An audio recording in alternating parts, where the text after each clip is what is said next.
امام زین العابدین والدہ کے ساتھ کھانا نہیں کھاتے تھے. امام زین عرب میں رواج تھا ماں باپ بچے اکٹھے بیٹھ کے کھانا کھائے. اب تو یہ بوفے اپنی پلیٹ سے اپنا ڈونگا, تو وہ اکٹھے کھاتے تھے.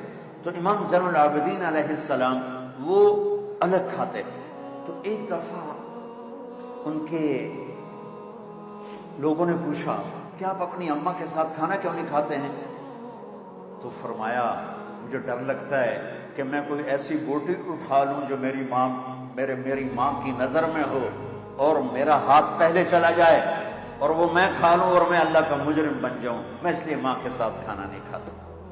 مولا علی علیہ السلام سے کسی نے پوچھا کہ حسن کیسا بیٹا ہے؟ تو آپ نے فرمایا میرا بیٹا حسن جب میں چلتا ہوں تو میرے پیچھے چلتا ہے, میرے آگے نہیں چلتا.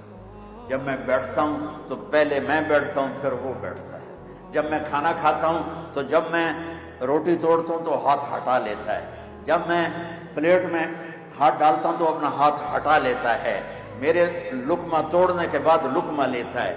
میرے سالن میں لقمہ ڈبونے کے بعد وہ لقمہ لیتا ہے. جب میں کمرے میں بیٹھا ہوں تو چھت پہ نہیں چڑھتا کہ باپ کی بے ادبی ہو جائے گی.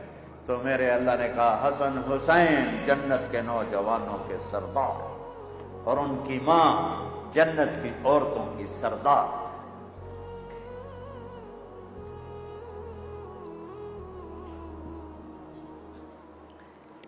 والدین سے کہتا ہوں کہ اپنی اولاد کو عزت دو, اپنی اولاد کو عزت دو, سختی سے بچو, محبت دو. یہ